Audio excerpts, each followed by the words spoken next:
Welcome back, venturers. It's time for another discussion about VNs. I am Amar, and together with Tauros, we welcome a passionate guest.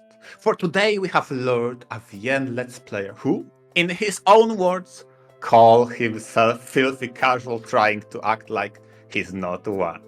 Welcome to the podcast, Azai. Hello, I'm Azai, and yeah, just as MR said, I am a VN Let's Player. I used to be a non-casual, by the way, but I am indeed a casual now when it comes to games.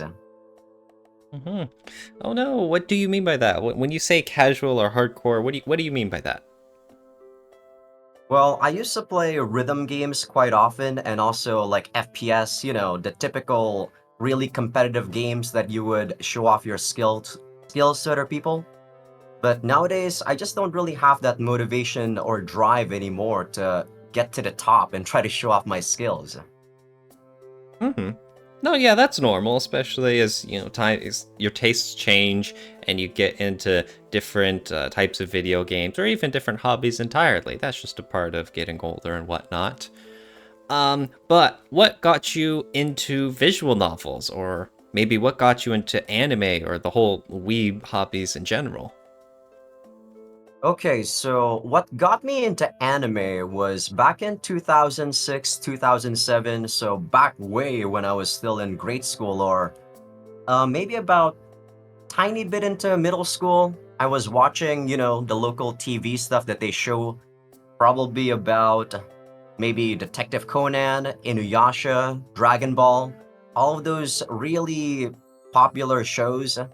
But then I got really into the internet wasn't as common back then, right? So I had to um borrow DVDs from my friend and stuff, and they would give me DVDs about Bleach, and also the more uncommon one was let me try to remember what it was actually when it comes to anime.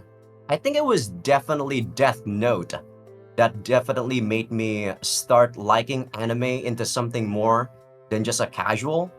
Because people know about Dragon Ball, people know about Inuyasha, the more popular ones, but Death Note back in the day was definitely not as commonplace, right? And as for visual novels, I guess as a loner myself, I found this manga called The World God Only Knows. And first of all, I never really tried to find visual novels. The main character was playing this game called a galge, right? Which is a gal game. And that was literally what I tried to find, but couldn't find, and the internet led me to visual novels and eroge in general. So there you go. Wow. Okay, so when you found out about the Gal games and visual novels, what was like the first thing that grabbed your interest, or the first thing that you wound up falling headfirst into? So the first Galgame I wanted to download because we all know that back in the day it wasn't as commonplace, so we all had to devolve into piracy, right? This is just an uncommon rule that we VN lovers have, whether we want to like be honest about it or not. And the first one that I got was a Japanese one, and there was no machine translation, and it was Little Busters. So when I first played that, when I first installed it, I was like, what the? I don't know how the hell to play this. It was so weird. That was my first instance of visual novels. And then I actually learned about sites like Manga Gamer and Jazz USA, where they actually localized those games. And yeah, it was interesting because the first visual novel I remember playing was called Edelweiss. And for a first time visual novel, I'd say it was right up my alley. Back in the day, I was still into To Love Ru and something along those lines. So comedy and harem was my thing. And that definitely had a lot of comedy and harem into it. And also hentai, of course. Mm-hmm. Oh yeah, but way back in the day, there were no official means to get any of these. I don't think any of the visual novel companies were even advertising themselves to the West at all. It was a miracle to even Mm-hmm. find anyone who knew about visual novels. So early on, yeah, piracy was pretty much the only option, as well as any other fan translation efforts, and you just took what you got, and at the time, everyone loved it. Mm-hmm. It was a simpler time, for better and for worse. Agreed. hmm So that was way back in the day, but as of now, you're a Let's Player on YouTube, right? And just in case anyone doesn't know about that, like, what's the extent of the videos you put on YouTube? Yeah, I basically do Let's Plays, so I voice act the main character usually. Sometimes if they're voice acted themselves, I wouldn't voice act them. And depending on the visual novel, I would actually prefer to not voice act the main character like at all. And for the most part, my playthroughs are just me reading through with the people that are watching, I suppose, and also I give my thoughts. And yeah, that's about it. I don't really think there's anything much else to say. That's about all that I do. hmm And what got you started doing it? Oh, right. What started me to Let's Play visual novels is the fact that prior to before going on YouTube, I had been streaming on Twitch for, streaming normal games, not visual novels, of course. I've been streaming for about a couple of years, maybe 2 to 3 years prior. This was back in 2016. So I kind of got burned out of games, as what I said before too about the whole me not being competitive anymore, and also games are becoming a lot more tedious when it comes to the gameplay than actually making you have fun. So I started actually streaming my visual novels on Twitch back in the day. I remember my first visual novel I streamed was actually Little Busters as a, something that I really enjoy at the time. And people actually were listening to it, but that was a different time and I was mumbling way too much. I was talking to the people in chat way too much. And overall, when I imported that to YouTube or exported that, people were still watching that, but they, I don't know what they actually liked about that because it was so weird. If I were to watch that myself, I'd be probably be pretty embarrassed. Oh no. I mean, part of it is always everyone looking back at their earlier work and thinking, "Oh, it's so cringe. I was so bad." No, I'm sure you're being just too hard on yourself. Are you sure No, about I that, wouldn't say Taurus? so. Are you sure Why, about Taurus? why, Because why, if I why were would you to say say that, Mr.? no, because my example is, have you heard our first episode? That's cringe. No, that's the best thing ever. It's incredible. It's peak. It's wondrous. It's vintage. 10 out of 10. You've never watched it, have you? The most embarrassing thing about the early video is that we thought we would get through like one of those big ol' icebergs of visual novels of like 20 titles to talk about. And I did not pace myself. I did not consider that 20 visual novels to get through in 30 minutes was going to be a problem. We got halfway through recording. I'm like, uh-oh, I need to pick up the pace. God. I guess when you have a time limit like that, it does feel a bit restrictive to what you can do.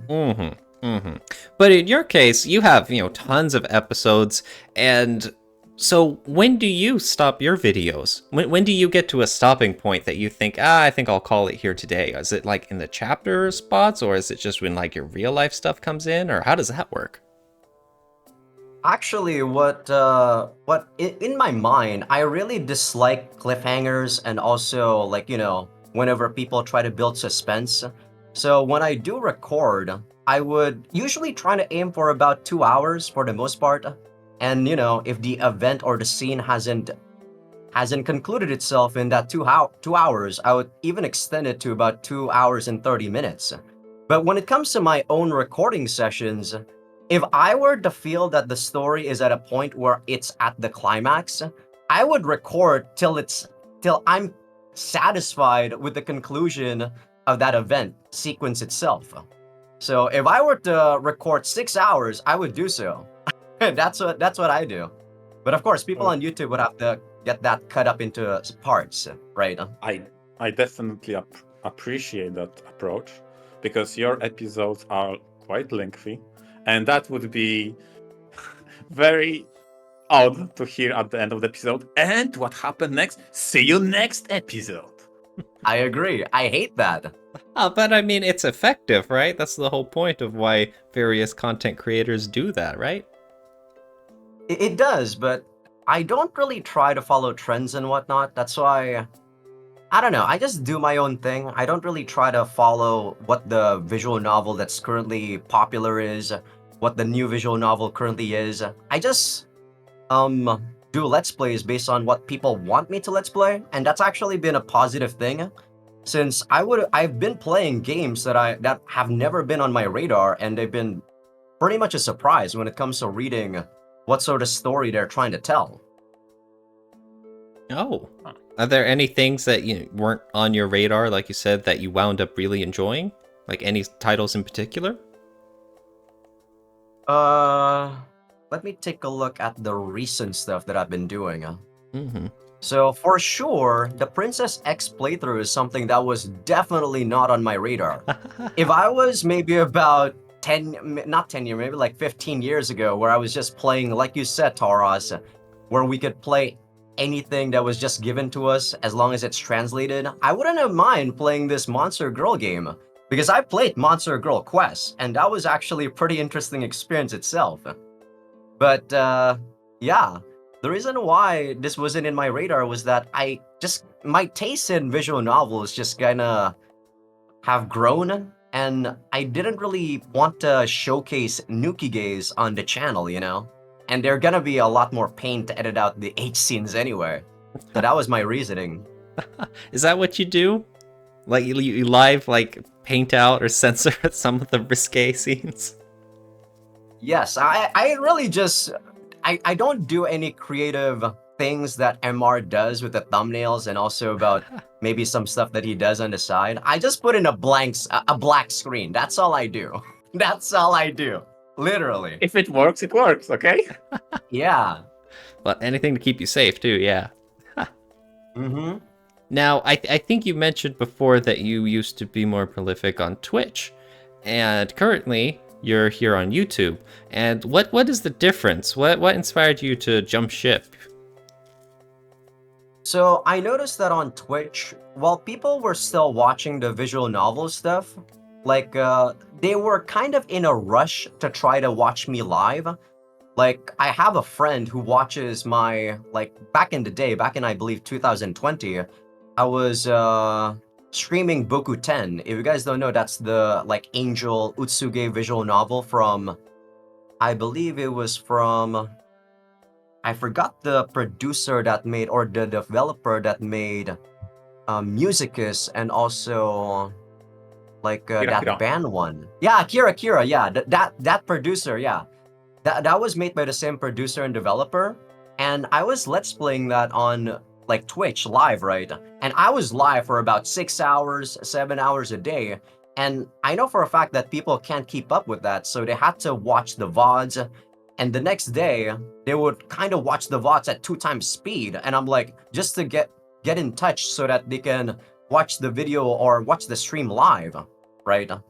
And I'm like, that's not what I want to do when I showcase these visual novels. I want to showcase visual novels because, I don't want you to rush what you're thinking about the visual novels and just agree with what I said.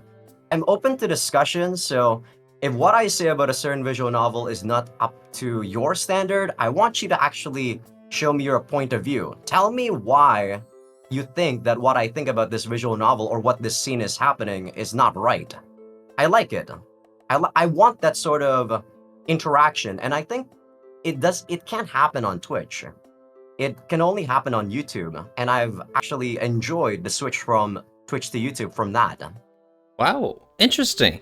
I have to confess I don't know too much about streaming and the differences, but I had always thought that's one advantage that streaming had over typical videos is that you get live, near simultaneous interaction from the viewer and the streamer.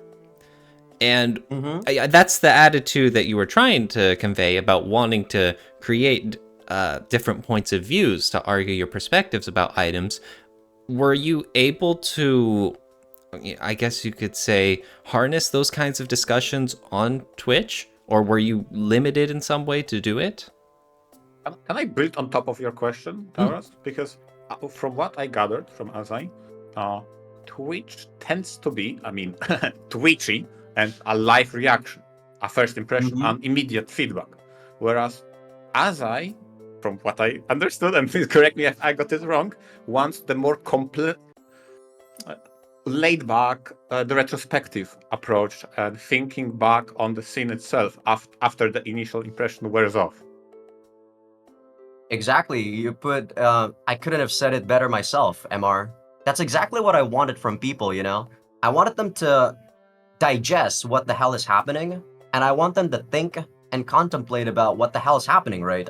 And then after that, if my point of view is wrong, or if you don't agree with my point of view, then you tell me what you think about that point of view, about your point of view, so that we can have a discussion. But on Twitch, just like what MR said, it's more of like, you're not really gathering people who are there to discuss. You're gathering people who are conforming to your own thoughts. So they're gonna be like agreeing to what I said. It's very rare where people would call me out and be like, yeah, I don't agree with you because X, because Y. That never, I don't think that ever happens, or even if it does, it rarely happens. And oh God, I have so many questions. But I remember specifically one moment in one of the videos I've listened to of yours. It's from Venus Blood Frontier. And at a certain moment in the story, you have a choice to make that will shape the coming chapters. Which region to invade first. And that was probably highlight of the entire episode. Because you laid down the groundwork, given your knowledge of the story and the setting and characters up to this point, what would be the most tactical choice? What would be the benefit of going to that place? What would be the benefit to that place? Or maybe, just maybe, let's start from the final boss immediately for the elements of surprise. Right? That's the best part. Exactly. That is indeed what I want to achieve when people like watch my videos. I want them to think, like, not necessarily the same way as I do, but I want them to be critical in what we should actually do when it comes to like having certain choices in these games. I don't want them to just like, you know, do the normal thing, do the boring thing. I want them to think about what the hell we can actually do to expand this idea. Interesting. In fact, that's a mindset I'm surprised to hear of, you know, from a typical streaming Let's Play channel. That's the sort of thing you would hear from like people who do video essays, the kind who expand on like specific titles and what the themes meant for them, and asking the viewers to chime in with their opinions of what they think. Have you ever thought of that kind of angle or content creation before?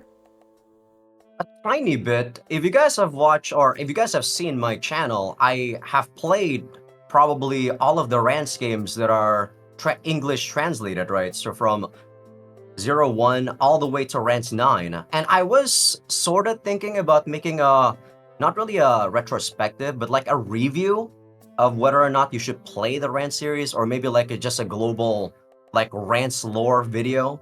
But it dawned on me that I'm not really the type of person that likes to make a script. I prefer, like, when there's an event that I see, I prefer to contemplate on it like that, and not necessarily just, write a script, and then I have to practice it. That's just not my type of video making. I just know that for a fact. Oh, I completely understand. I mean, this is a podcast, and to tell our viewers, we rarely, if ever, prepare any kind of script. The biggest, or maybe the highest level of preparation is we write down some questions we want to cover, okay? And other than that, we just do it live.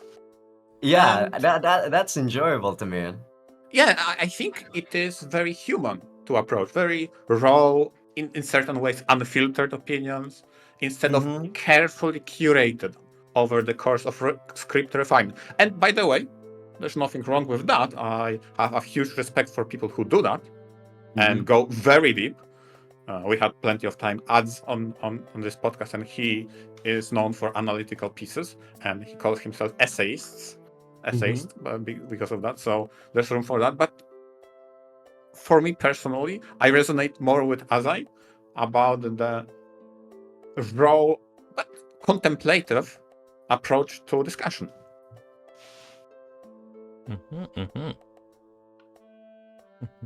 On shifting gears for a little, you mentioned earlier that you like to do the voice acting for some of the characters when you do these Let's Plays of the visual novels. And so are you only doing the voice acting for the main character if he's unvoiced?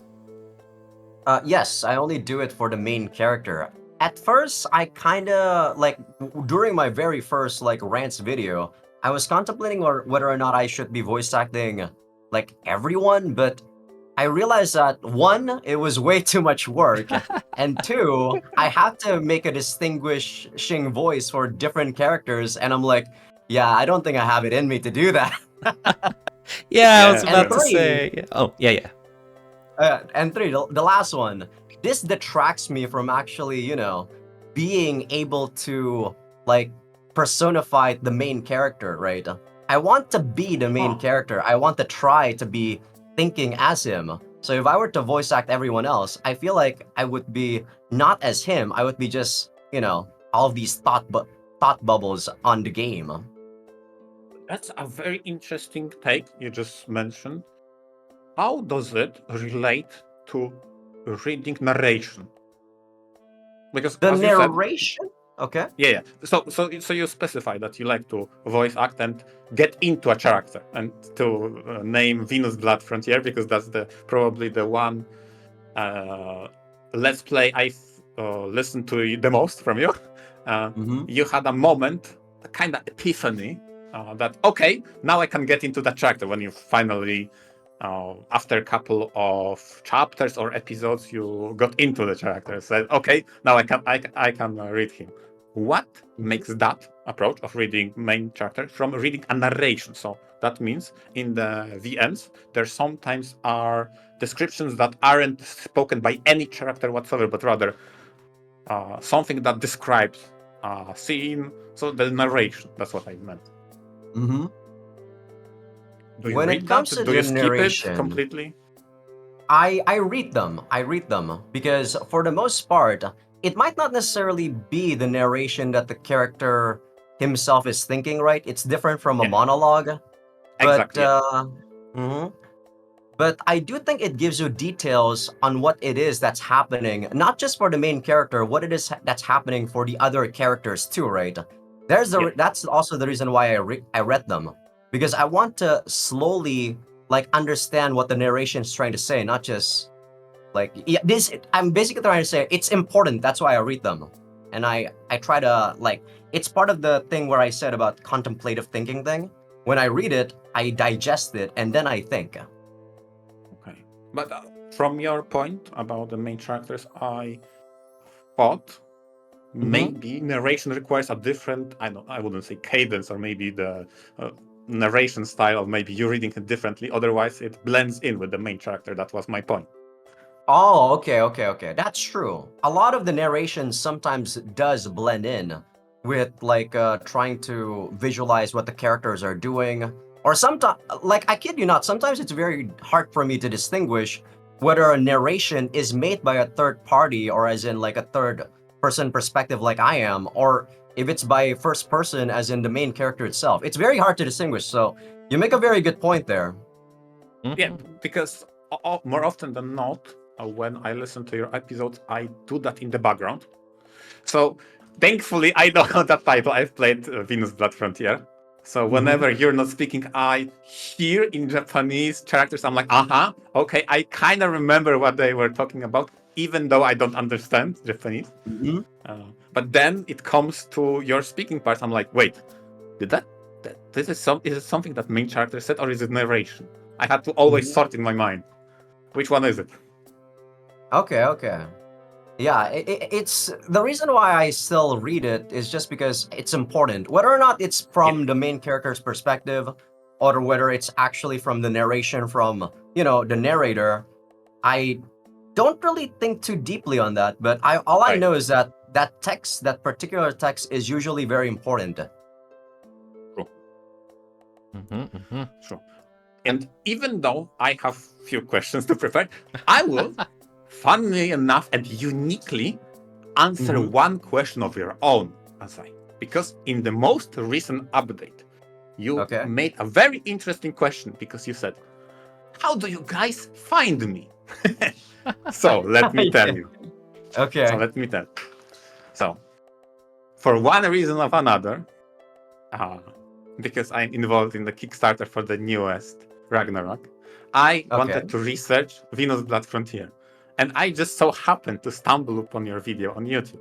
And from that, I researched what are you doing? You were a streamer, you had your Twitch profile and about page. And what drove me in is one, yes, because you did cover Venus Blood Frontier. Two, you created an environment in which you post those let's play on YouTube, at the same time fostering another ship we haven't mentioned, Patreon, in which you have those episodes, from what I understand, uncensored, right? And then you had a Twitch page that was kind of not for VNs, and importantly, what was very, can I say, interesting to me is a very extensive FAQ that you wrote on your Twitch. And this is from where I got the filthy casual quote that I cited back at you.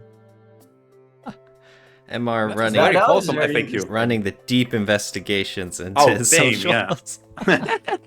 He is digging up dirt on you. Listen. I'm actually impressed. Yeah. I don't think people would actually read that, to be honest. It was in the paste bin. Goodness, oh Yes. And I think it was hosted around 4 or 5 years ago now, based on the dates that had in the notes. So, yeah, I've done my research, okay? So from that point, okay, he's interesting. I want to talk with him, and then I scroll on your channel. I'm like, wait a moment. It's not possible. He's playing all the Rans games. He covers Princess X. He played Venus Blood. I need that. Right. And then, after all of that, you have the audacity on your origin story say that one of the first animes is to Lovru. So is mine. Okay. I see. So We quite have a lot of similarities here. Exactly. Birds of a feather. Nice. Yeah. Now, however, I'm gonna have to break up this little party because this question may set you off as mortal enemies, depending on what it is. Or maybe it only strengthens your bonds deeper. So, this is very serious. Very, very serious, Azai. Who is best girl? In what you know? Let's start. What story here? Yeah, let's start with anything. Yeah, anything. Even well, let's keep it limited to visual novels though. In all your visual novels you read, who is best girl? This is pretty hard. Like, judging by my, profile picture, you'd have thought that I would instantly say Komine Sachi from Grisaya, right? But while I still do really like her, I do think I prefer someone a lot more, what's the word? A lot more individualistic, someone that has more desires to them, not just, well, she does have that at the end of the game, truth be told. Do I still gotta say it's her? I think I still gotta say it's her. I think it's Komine Sachi from Grisaya. She is definitely in my top threes for sure. I was scared that you're going to say the same character I have on my top one. And by the way, Tauros, nice try. But I researched that as well, and I love Komine Sachi, so you won't divide me by that. Like 2 steps ahead. Tauros? Exactly. I love mates. Mates rule, and Komine Sachi is one of the best. I would say for me it would if I would take all the characters on the top one, it might actually be Queen Leah from Rams. Oh, wow. Okay, wow. That's actually... This only proves what you said, Taurus, about this makes our bond stronger because Queen Leah is my number one in the Rand series. Yeah, she's the best at handling Rams. Exactly. She's his mirror reflection. Mm-hmm. She's like Rance, but she's a girl. Yeah. Yep. Two birds with a feather. Are you sure you two weren't separated at birth? Maybe, who knows? This is my brother from way downtown, from way across the world. Apparently. That's one hell of a mix-up that got you two split up. Oh god. Oh no. So I guess, well, Amarv, I'll ask you first. Anything you want to ask as we start wrapping this episode up? Oh god. I don't have. Okay. Oh god. I have nothing. I think we will blow through the material. I was going to ask about, for example, the voice acting and favorite characters. So yeah, I think we covered everything. Holy crap. Okay. That was a let's see. finish. Well, I'll ask you one separate thing. It's on a bit of a different tangent, Azai. If you could have a dream job somewhere in the visual novel or the voice acting or anywhere in the anime or weeb industry, any kind of dream job, what have you ever looked forward to most? I don't actually know. I mean, right now I don't really consider myself as a content creator. I'm just a guy who reads and then give contemplative thoughts, right? That's what I do. So I don't really think of these Let's Plays as a job. But I guess being a voice actor might not be bad. I mean, I don't know what involves in becoming a voice actor, but voice acting characters have been fun to me. But I don't know. You make a very... This is a very hard answer for me. Oh yeah, and it doesn't need to be a serious answer either. It's as simple as that. Just the thought of being a voice actor would be super fun. Getting to provide a voice to all of those nameless self-insert main characters. Talking about those, I actually prefer people who had strong personalities rather than self-inserts, because I don't like self-inserts because they're just, if I want to play as a self-insert, it doesn't make me into a different person. It's not giving me that different perspective that I want to see when I play these stories. That's why I want a strong character, a strong main protagonist. Or not as in strong as in he's got to be mentally strong. I just want his personality to shine through. For that character to be established. Mm-hmm. Yeah, I completely agree. Yeah, that's a good perspective. That's a very interesting viewpoint. All right, thank you very much for hanging out with us today. It was a wonderful conversation. We got to learn a lot about you, and I am very glad that we got to hear more about some of your experiences with Let's Plays and how you got involved in the whole anime sphere, huh? Yeah, no problem.